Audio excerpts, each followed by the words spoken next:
یہ ہے عالم اسلام کی سب سے پہلی سلطنت یعنی خلافت بنو امیہ، جس کا پھریرا جزیرۃ العرب سے لے کر شمالی افریقہ تک اور بلوچستان کے علاقے مکران تک لہرا رہا تھا، اور اس عظیم سلطنت کی سرحد ایک چھوٹی ریاست سے ملتی تھی جس کو اس زمانے میں اور آج بھی سندھ کہا جاتا ہے، لیکن رقبے کے لحاظ سے سندھ اس وقت بہت بڑا تھا۔ یہ موجودہ انڈیا کے شہر ممبئی سے پاکستان کے شہر ملتان سے آگے دیپال پور تک پھیلا ہوا تھا، اور ہندوستان دو حصوں میں بٹا ہوا تھا، ایک کو ہند کہتے تھے اور دوسرے کو سندھ کہتے تھے۔ اس وقت سندھ پر راجہ داہر کی حکومت تھی۔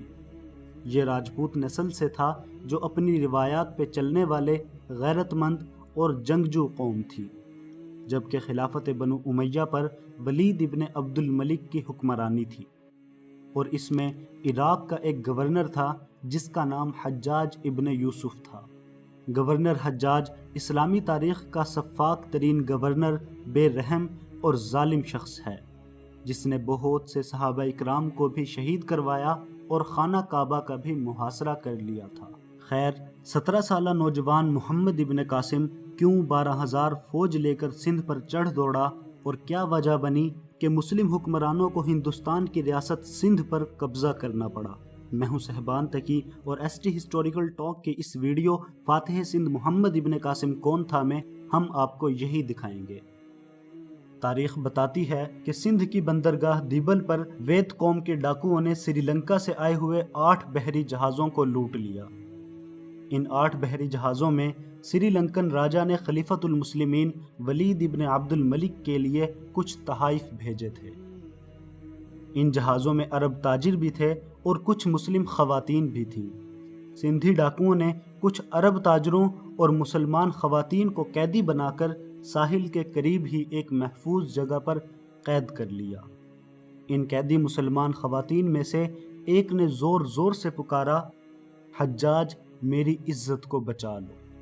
لوٹے گئے جہازوں میں جو عرب تاجر بچ نکلے تھے، انہوں نے حجاج کو یہ اطلاع دی کہ ہندوستان کی ریاست سندھ میں ایک مسلمان عورت نے تمہیں اپنی عزت کی حفاظت کے لیے پکارا ہے۔ خوش قسمتی سے اس وقت ناانصاف، سفاک ترین اور قاتل مسلمان حکمران بھی باحیا اور باغیرت ہوتے تھے۔ حجاج اگرچہ جتنا بھی گنہگار اور ظالم حکمران تھا، لیکن وہ باحیا تھا۔ اس نے فوراً کہا، لبیک یا اختی الاسلام، اے میری بہن میں حاضر ہوں، اور ساتھ ہی حجاج نے قسم کھائی کہ جب تک سندھ کی اینٹ سے اینٹ بجانے کے لیے لشکر نہ بھیج دوں گا، نہ تو اپنی بیوی کے پاس جاؤں گا اور نہ ہی گرم بستر پر سوؤں گا۔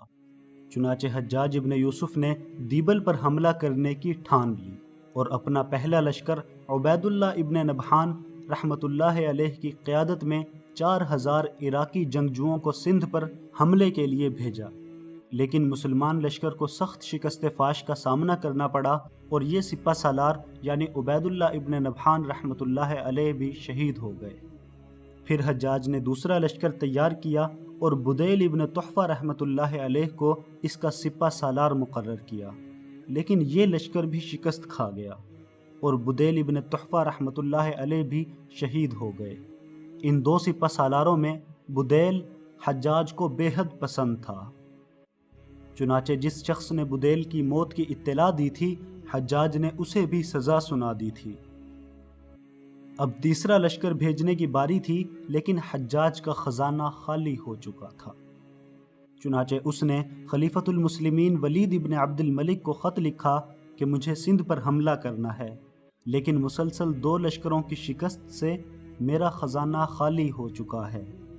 مجھے فوجی کمک اور بیت المال سے خزانے کی ضرورت ہے۔ ولید ابن عبد الملک نے کہا کہ ہم یہ محاذ ابھی نہیں کھول سکتے، کیونکہ ترکستان، شمالی افریقہ اور چین میں جہاد ہو رہا ہے۔ مزید کسی محاذ کو کھولا گیا تو بیت المال تنگ پڑ جائے گا۔ میں یہ پہلے عرض کر چکا ہوں کہ حجاج اسلامی تاریخ کا سفاک ترین اور بے رحم حکمران گزرا ہے، لیکن اپنی اسلامی بہن کی پکار پر اس نے خلیفہ کو لکھا، مجھے جتنا بھی مال دیا جائے گا وہ میرے پاس بطور قرض ہوگا، بلکہ بیت المال میں دگنا کر کے لوٹاؤں گا۔ پھر شامیوں کا 4000 کا لشکر تیار کیا اور اپنے سگے بھتیجے اور داماد اور خاندان میں سب سے چہیتے لڑکے محمد ابن قاسم رحمۃ اللہ علیہ، جس کی عمر 17 برس تھی، اس کو سپہ سالار منتخب کیا اور 12,000 کا لشکر دے کر سندھ کی طرف بھیجا، جبکہ خوراک اور دیگر جنگی سامان سمندری راستے سے بھیجا۔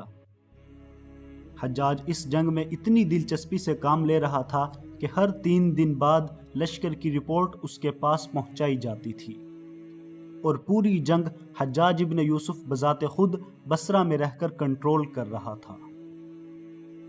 جب یہ لشکر دیبل کے مقام پر پہنچا اور دیبل کا قلعہ فتح کرنے کی باری آئی تو دیبل پر ایک جھنڈا لہرا رہا تھا۔ ہندوؤں کا عقیدہ تھا کہ جب تک یہ جھنڈا نہیں گرے گا دیبل کو کوئی طاقت فتح نہیں کر سکتی۔ محمد ابن قاسم رحمۃ اللہ علیہ کو جب اس دکھتی رگ کا علم ہوا تو مسلمانوں کے پاس ایک منجنیق یعنی توپ تھی جس کو 500 آدمی گھسیٹتے تھے۔ اس منجنیق کے ذریعے 15 دن تک قلعے کے گنبد کو نشانہ لگاتے رہے، لیکن ہر بار نشانہ خطا کھاتا رہا، اور سندھی لوگ مزید پرجوش ہو رہے تھے کہ دیبل کو کوئی فتح نہیں کر سکتا۔ جب یہ خبر حجاج ابن یوسف کو پہنچی تو اس نے بصرہ سے خط لکھا کہ اس منجنیق کا ایک زاویہ نیچے کر کے فائر کیا جائے۔ جب یہ خبر محمد ابن قاسم رحمۃ اللہ علیہ کے پاس پہنچی تو اس دن وہ خود گئے اور اپنے ہاتھ سے پتھر اٹھا کر منجنیق میں رکھا، اور پہلے ہی پتھر سے گنبد ٹوٹا اور جھنڈا نیچے آ گرا۔ مسلمانوں میں صدائے تکبیر بلند ہوئی اور اہل دیبل نے ہتھیار ڈال دیے، اور یوں بلا کشت و خون سندھ کا پہلا محاذ آج سے 1351 سال پہلے مسلمانوں نے سر کر لیا تھا۔ اب تک راجہ داہر مکمل تیاریوں کے ساتھ ایک جم غفیر لے کر روڑھی کے مقام پر دریائے سندھ کے ساحل پر پہنچ چکا تھا۔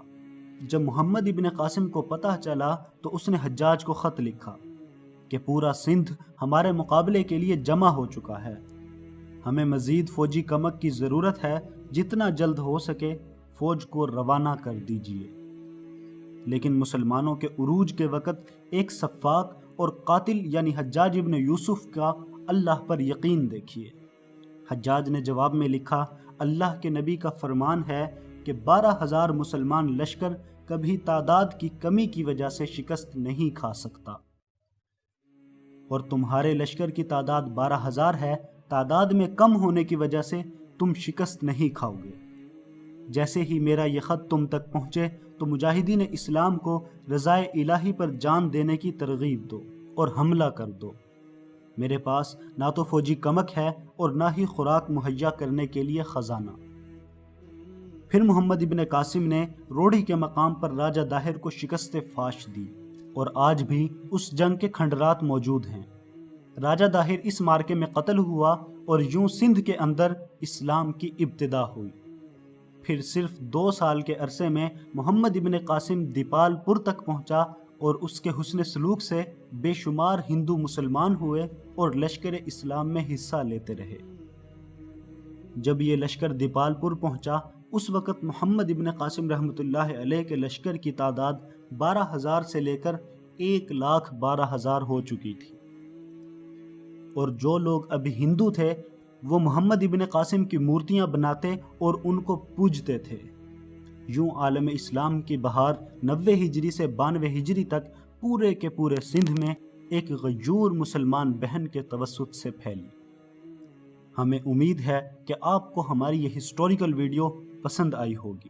مزید اسلامک اور ہسٹوریکل ویڈیوز کے لیے ہمارے چینل کو سبسکرائب کر لیں اور بیل آئیکن کو بھی پریس کر لیں تاکہ ہر نئی ویڈیو کا نوٹیفیکیشن آپ تک پہنچ سکے۔